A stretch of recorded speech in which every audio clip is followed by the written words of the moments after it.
como decía, tenemos a una investigadora de origen francés, aunque asentada en Canarias hace muchos años, que nos va a presentar, la señora Marie-Claire Fournier de Peutet, que nos va a presentar la comunicación Bailén, antecedentes de la batalla, prisioneros exiliados en Canarias.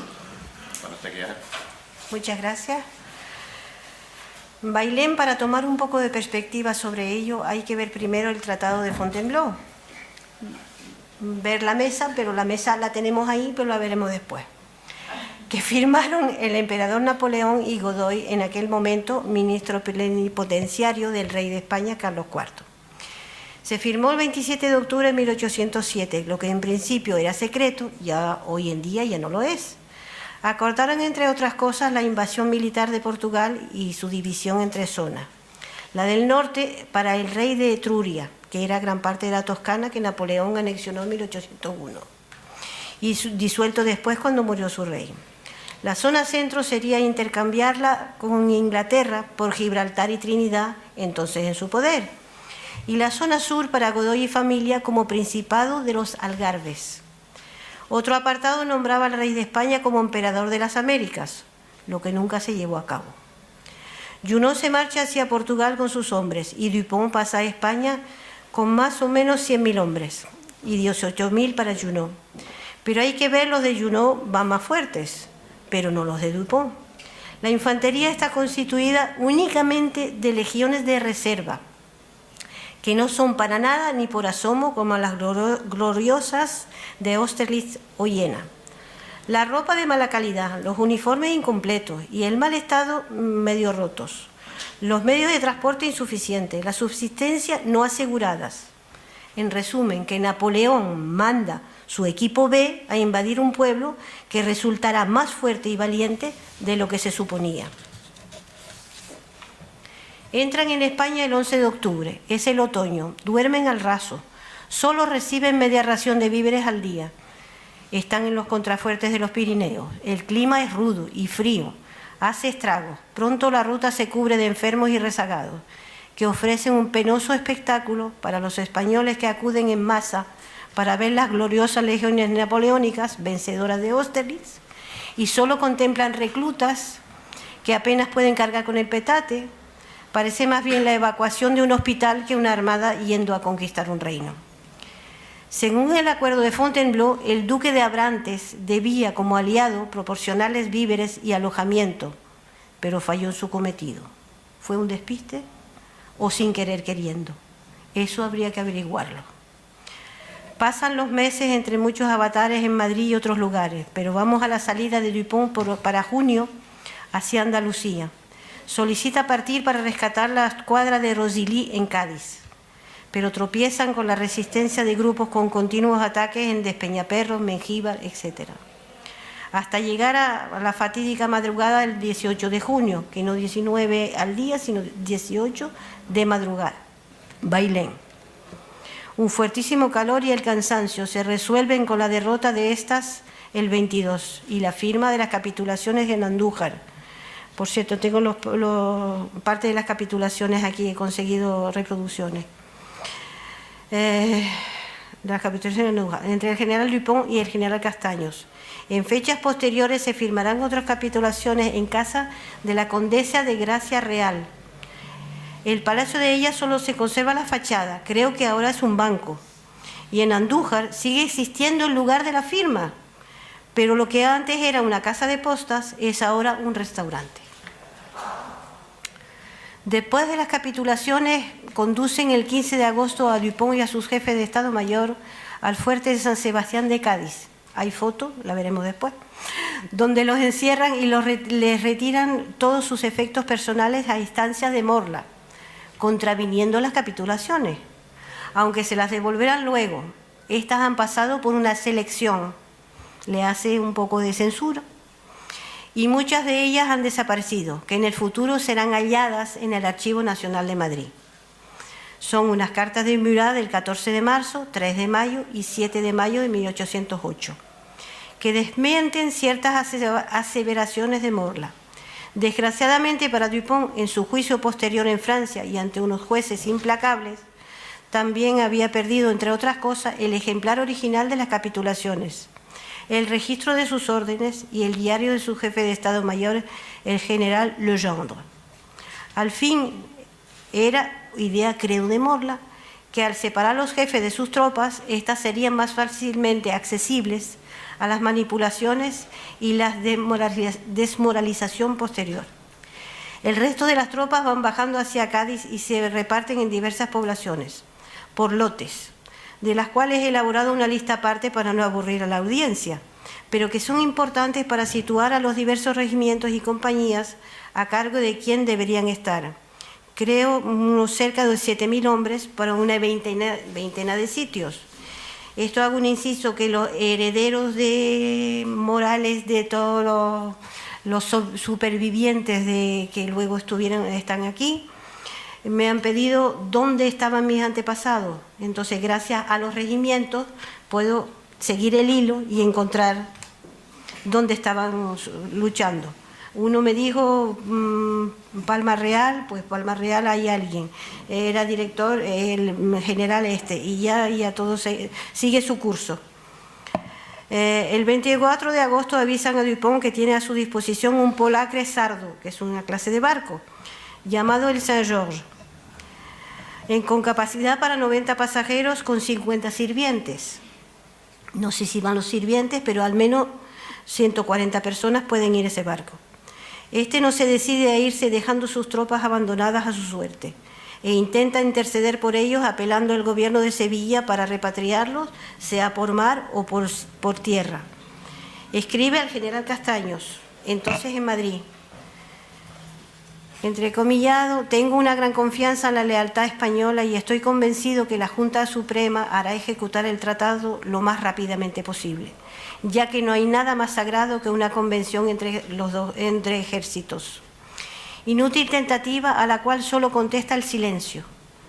Se marcha el 5 de septiembre triste, acompañado de 80 oficiales, entre los cuales están los generales Legendre, Barbu, Fresia, Rouillet, Pantier, Schramm, etc. Más el comandante marino de la Guardia d'Ugier, con un capitán de fragata y un teniente de navío. La travesía durará 14 días, del 14 hasta el 21. Llegan a Toulon, donde Dupont será arrestado por orden del emperador, encarcelado, confiscándole todos sus documentos, y posterior juicio, degradación y todo demás. Perder una batalla era una cosa impensable para el emperador. A ver, aquí tengo la lista.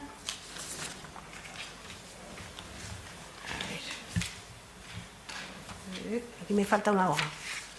¡Socorro! Perdonen ustedes. Les pido disculpas. A ver, me la puse.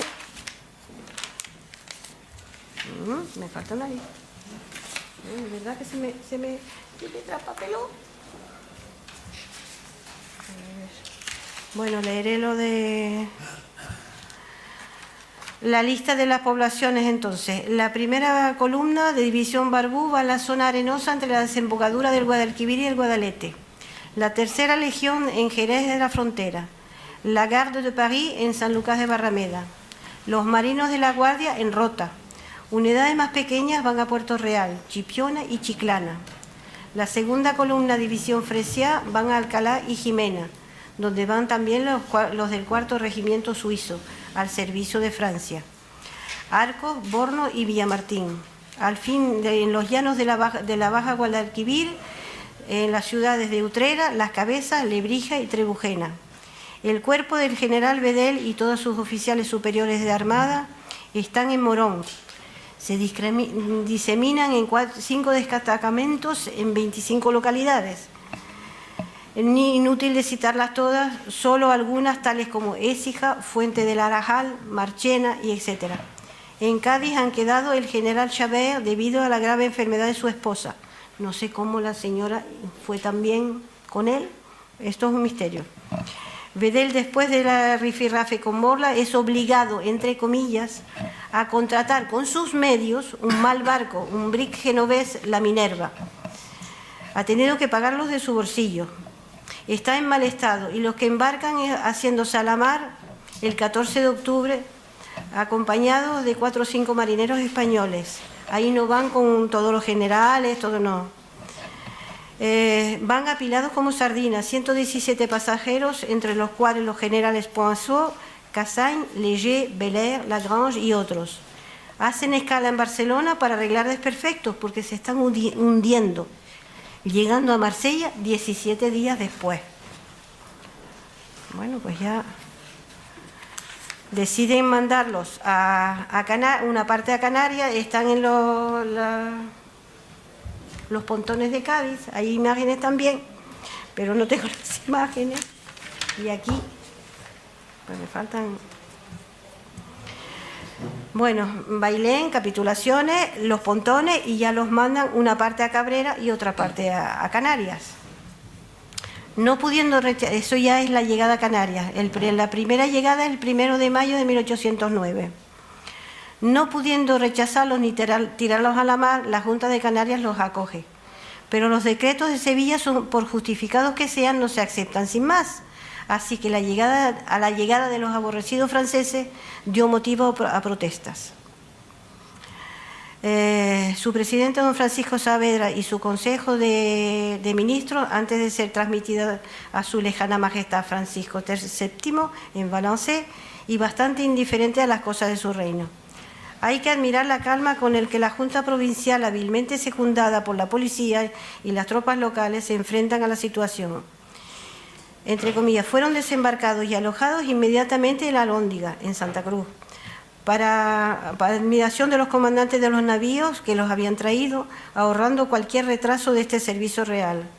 A las preocupaciones morales se juntaron las de orden financiero. La Junta declara faltarle fondos para atender a los prisioneros, ya que las entradas de tesorería no cubren las necesidades del servicio. Entonces propone, entre comillas, sobre los bienes que los navíos del comercio traerán de América, que hacen escala aquí, pueden, y para paliar las necesidades más urgentes,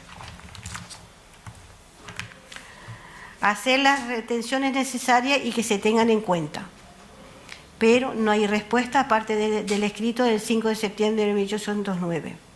No existe ninguna respuesta del gobierno. Entonces la Junta de La Laguna decide, considerando que no conviene que los prisioneros sean diseminados por el país, ni reunidos en un solo lugar, no sea que se infeccionen el aire, pero bueno, sería preferible reunirlos en un solo lugar para custodiarlos. Entonces se eligió Candelaria, en aquel entonces de más o menos 2.500 a 2.900 habitantes, poseyendo varias casas amplias y libres y espaciosas, junto al convento la de Carta, la del señor Bartolomé González de Mesa y, en caso de urgencia, la del Cabildo. Todo ello dominado por el castillo, que en caso de necesidad puede ayudar a prevenir cualquier desorden futuro. Además, existe un destacamento mandado por un oficial de valor y experiencia, el capitán de infantería don Ramón de Aguilar, que tendrá a los franceses a raya y establecerá una policía. Entonces la Junta decide comunicarlo al comandante general para que mande a alguien de su confianza a cumplir el encargo. Pero es fácil de comprender que las autoridades de Candelaria no lo veían con buenos ojos y no andaban de acuerdo con las disposiciones. Un nuevo reparto se impone. Entonces encuentran en unas cajas unos actos oficiales del Marqués del Sausal, vocal de la Junta, que aconsejaba quedarse con la mitad de ellos y mandarlos entre 6 otras poblaciones en contingentes, o repartirlo por otras islas del archipiélago, en las proporciones siguientes: Gran Canaria 300, La Palma 60, Lanzarote 60, Fuerteventura 60, Gomera 50, Hierro 50, dejando en La Laguna los 40 oficiales tomando las precauciones debidas. La Orotava 100, entre los dos Realejos 75 y Co 85. Esto se lo comunican a Carlos O'Donnell, que no está de acuerdo con ello, y contesta 5 días después, con otras disposiciones. La Laguna 200, Santa Cruz 200, la Orotava 200, Icó 80, Garachico 80, Güímar 60, Candelaria 60, Realejo Alto 30, Bajo 30. El resto se encuentran enfermos en el Hospital Real, en cuanto sean repartidos entre Santa Cruz y La Laguna. El 27 de junio, el encargado de repartirlo a sus distintos destinos es el capitán don Ramón de Aguilar. En la Orotava, el alcalde mayor protesta, pero como le perdonan el impuesto sobre las papas veraneras, dice amén. En Icó, con 7.000 habitantes, la llegada es una verdadera catástrofe. El 3 de junio la Junta lee un escrito de doña Antonia de Cáceres en la cual ella se queja de este atropellamiento, apropiándose de la casa en la que vive para alojar a los franceses. No queriendo disgustar más la noble señora, se decide alojarlos en los salones de don Francisco de León y Huerta, enfrente del convento de San Francisco. Al parecer, este señor anda de mejor humor. Siendo comandante militar de Icó, donó voluntariamente una de sus casas para establecer ahí el cuartel, cuerpo de guardia de los franceses, según se publica en el Correo de Tenerife. Lo que se lleva al conocimiento público este nuevo rasgo de su patriotismo. En contra, en Realejo Alto, las cosas se mueven, no van tan bien. El alcalde informa a la Junta de que se han producido disturbios a consecuencia de las obligaciones de deber quedarse, hacerse cargo de los franceses. Al ser más pobres y menesterosos, en consecuencia y para simplificar el problema, propone simplemente matarlos. En Güímar y en Garachico no hay nada que señalar tampoco, tampoco en La Laguna. Rica en conventos de hombres y mujeres, no parece que la llegada de los franceses, de los 200 marinos, haya provocado disturbios algunos. ¿Tú avísame? Sí, va bien, va bien. Disculto alguno, fueron alojados en la Alhóndiga, alimentados a base de rancho y de gofio. Al parecer el menú no era totalmente del agrado de estos, según cuenta don José Rodríguez Moore. Aunque abundante y nutritivo pero soso, según algunos. El cónsul Coneo de Ornanó, preso de palabra en La Laguna, se dirige a don Carlos Luján, suplicándole mejorar la situación de estos, pero no obtiene respuesta, volviendo a intentarlo 6 semanas más tarde. Entonces recibe respuesta, pero esta es fría y el sentimiento hostil persiste. Otorgarán mejora al final del invierno. 1810 vuelve a la carga, una y otra vez sin respuesta. 3 años después, y en 1813, algunas han escapado para mendigar, habiéndose quedado sin ayuda 20 o 30 días. A ver, los 6 gobernadores que se turnan en 2 años, el marqués de Casa Cajigal, Carlos O'Donnell, mariscal de campo, Carlos Luján, casi paso meteórico, don Ramón Carvajal, duque del Parque, general Buria, y luego empieza la fiebre amarilla.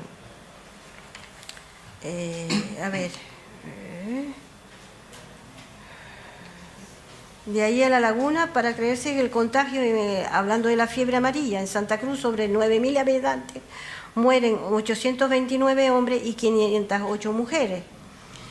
En el puerto de la Cruz se registró 1.565 casos de ellos, 720 mortales exactamente, 1/3 de la población, y eso en 2 meses.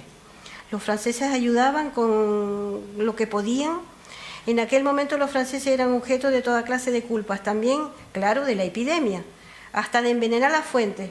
Pillaron a 2 camino de Tacoronte y solo se salvaron de ser masacrados al decir uno de ellos cerca de la fuente: déme de beber de ella, que no le tengo miedo.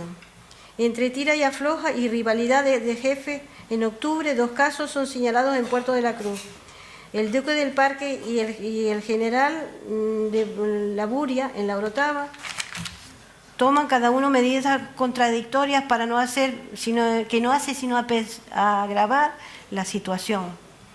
Uno dice, el duque dice, hay que poner un cordón sanitario en la cuesta, y retiran todas las fuerzas militares, más ellas incluso las que vigilan a los franceses. Santa Cruz se enfada y reconoce a Buria como su solo comandante general y reclama la pronta salida del duque. El 27 de octubre y detrás aparecieron los cigarrones, como era poca la pena, en verano de 1812. Dugur comenta que la gente se volcaron en Santa Cruz repartiendo ayudas generosas de granos y harinas hasta surtir los pueblos de la isla, porque estaban pasándolo, la verdad, fatal, entre los cigarrones y la epidemia, entre Garachico y el puerto, hasta las necesidades de las islas vecinas. Se pasó escasez y miseria, pero Dios aprieta, pero no ahoga. En otoño las abundantes lluvias hicieron nacer las papas, y entre otras verduras y frutas comestibles, siendo el año siguiente maravillosamente abundante, como resalta don Buenaventura Bonet.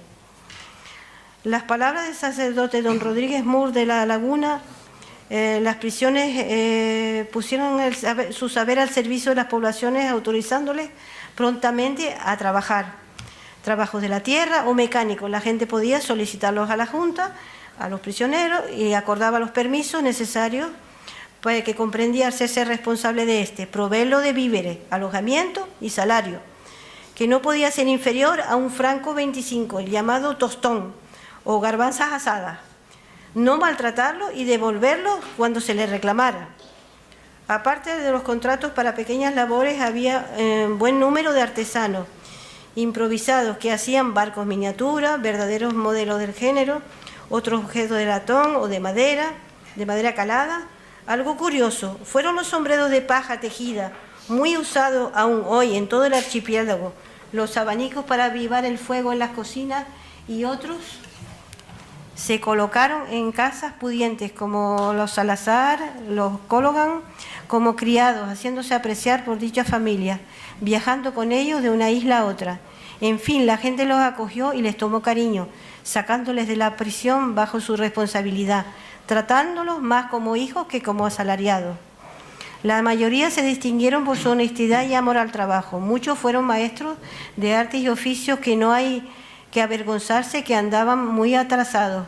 Ellos iniciaron un progreso y fueron ejemplo de trabajo y progreso. Luego hay desórdenes públicos en el Puerto de la Cruz, que es una cosa bastante grave, pero gravísima. Desórdenes públicos con resultado de muerte. Monsieur Pierre, alias Maestro Perico, maestro de baile, que las malas lenguas tachaban de espía y seguro que conspirador.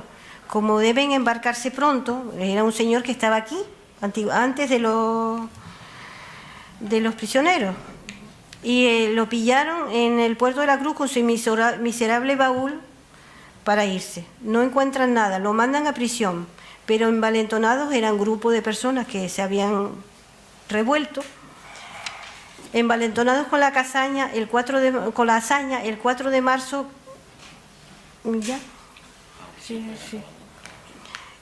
Queman todos los sombreros de paja que encuentran como venganza, pero he ahí que había otros dos franceses establecidos desde hace muchos años, el señor Joseph Bressan, empleado de la casa irlandesa Cologan, y el otro francés, Bertrand Brual, maestro de música y de clases elementales. Enardecidos y envalentonados, los 5 bajan al puerto, sacan a Bressan de su negocio y deciden llevarlo a prisión. Pero en la esquina de la calle de la Hoya, frente a la sacristía parroquial, un andaluz mezclado en el populacho le clava su puñal. La vista de la sangre los enardece y buscan a Brual, refugiado en la batería de Santa Bárbara, bajo la protección del jefe de puesto, Domingo Nieves, en Ravelo. Lo defiende, cubriéndolo con sus brazos, ayudado por Jacobo Reo. Un hombre de bien intenta llegar a la fortaleza por un pasadizo, pero el gobernador, un cierto José Medrada, temiendo por su seguridad propia, lo entrega a estos hombres que lo conducen sano y salvo al depósito de la Orotava. Es desconocido por la turba, enfurecida. Según salen afuera, una descarga llega de lleno en el pecho, y mientras que de rodillas implora compasión y protesta de su inocencia y pide gracia, estos lo acaban sin ninguna misericordia. Parece que hemos vuelto a la Carolina o Lebrija. Como vive cerca de la parroquia, en casa de Cologan, allí acuden en masa, tirando a la calle muebles, enseres y hasta los animales. La perra, los libros, las jaulas, perdone que me emocione, pero me imagino, hasta la jaula de los pájaros. Pero no satisfechos con ello, se ensañan con los cadáveres, a los cuales les hacen atrocidades que mejor callar. Pero el furor popular no está calmado y quieren seguir. Buscan a Jean-Emerick, sujeto pacífico, el cual quieren buscar querella. Pero se disfraza de mujer con traje y chal de colores y pasa a otra casa y logra salvarse. los alborotadores se vengan pisoteando y quemando los sombreros de paja que encuentran allí. Lo más trágico es que la esposa de él, natural de la Orotava, está hasta tal punto ultrajada e insultada que fallece del susto. Tercera víctima del día. Y vamos a dejarlo ahí porque... Buenas noticias es que los supervivientes, uno me pidió por favor si podía buscarle si había algo en París. Gracias al expediente de soltería para casarse aquí, pues le encontré algo en París, no es mucho, pero bueno. Y mi vecina, que tiene 89 años, me dijo un día yo iba a tirar la basura, se llama doña Elpidia, y la quiero mucho. Dice, Clara, que ¿estás cansada? Digo, sí, estoy cansada. Estoy haciendo sobre Bailén. ¿Ahí? Y yo, mis antepasados lucharon en Bailén. Digo, no me diga, doña Elpidia, que usted también es descendiente. Dice, pues sí. Nos fuimos a su casa y resulta que es descendiente de Bailén y estoy mirando a ver si encuentro algo, pero me tengo que recorrer pues los archivos de aquí del norte y de mi amigo, el de París. Encontré algo de una reconstitución de un archivo que se quemó antes de la Revolución y es otro amigo que me está mirando algo en Francia porque ahora mismo no está nada consultable en internet. Y aquí tengo el Tetar, su antepasado del otro, el de París. En el padrón de 1820 de Santa Cruz, lo encuentro aquí, Pedro Tetar, se llama Pedro Esteban, tiene 34 años, es maestro herrero y está viudo, nacionalidad francesa. Tiene Pedro hijo, 8 años, Águeda hija, 6 años, Sicilia hija, 3 años, y Juana Medero, que es la señora que los cuida, que tiene 50. Y él se volvió a casar, y mi amigo pues es descendiente de Águeda, y doña Elpidia sería descendiente de Pedro. Y alguno más que va saliendo poco a poco, estoy hablando con la gente y no, un antepasado francés de los prisioneros y tal y cual. Y me emociona tanto poder intentar encontrar la familia allá, la familia de aquí y hacer un encuentro, en francés se llama cuisinar, como encuentro de primos, son primos lejanos, pero que se quieren una barbaridad. Esto, de momento, detrás del señor profesor, me siento muy chiquitita porque esto es una chapuza. Pero bueno, he hecho lo que me salía de dentro. Muchas gracias.